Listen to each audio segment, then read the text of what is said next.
Yesus Kristos kaleessa har'as hanga bara baraatti isuma. Ibroota boqonnaa 13 lakkoofsa 8.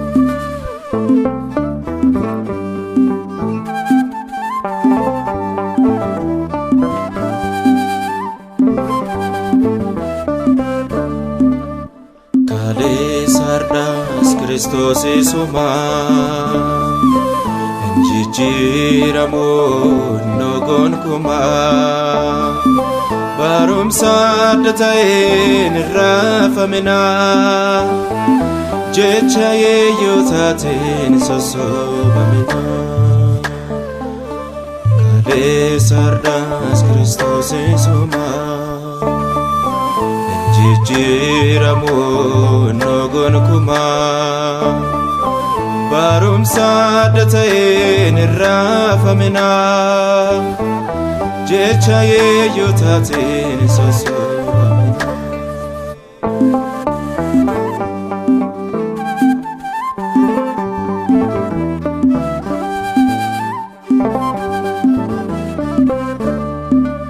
Baay'een ni ka'u harmasiidha jecha sobaan uffataniira roolicha. Namoota hedduu ni dogongorsu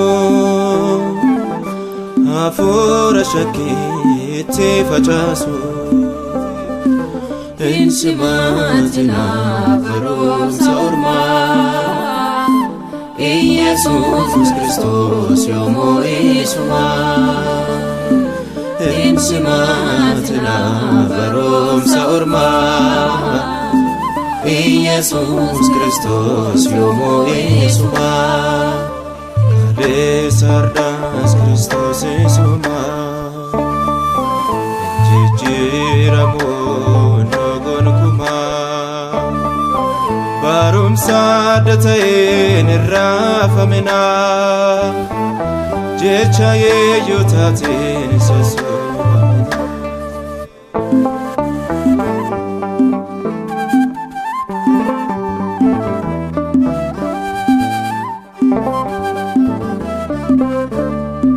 Kun asiin jira Kristos jechuuni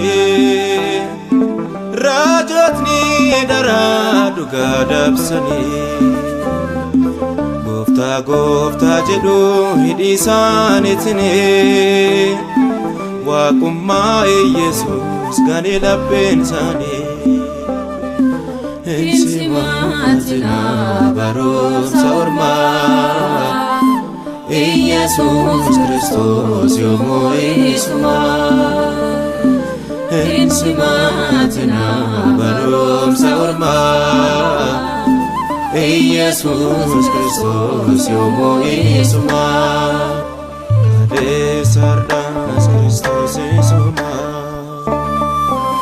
Jijjiiramuun gonkumaa barumsa adda ta'een irraafaminaa jecha yeeyyootaatiin sossobaminaa.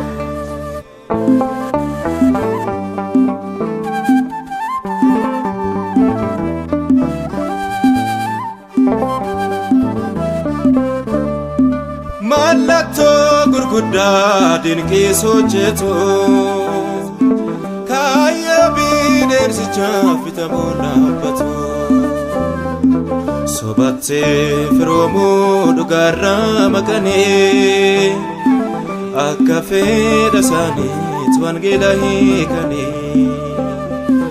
Hin simaatinaa barumsa ormaa Yesus Kristos yoomuu isuma. Hin simaatinaa barumsa ormaa Yesus Kristos yoomuu isuma. Kaleessa har'as Kristos isuma.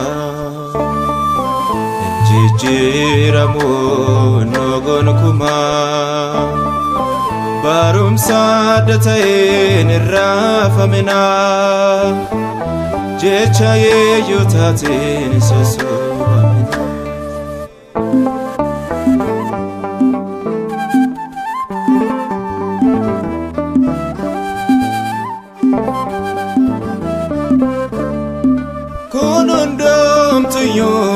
sodurate Lumni isaa hin geenye jalbultii isaati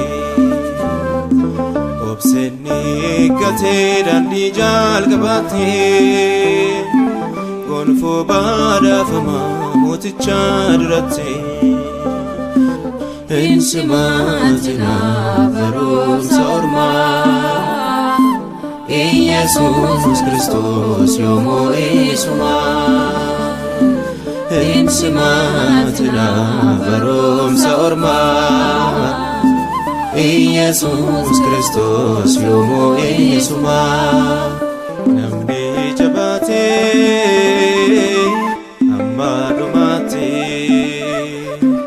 gammachuun gala Yerusaalemitti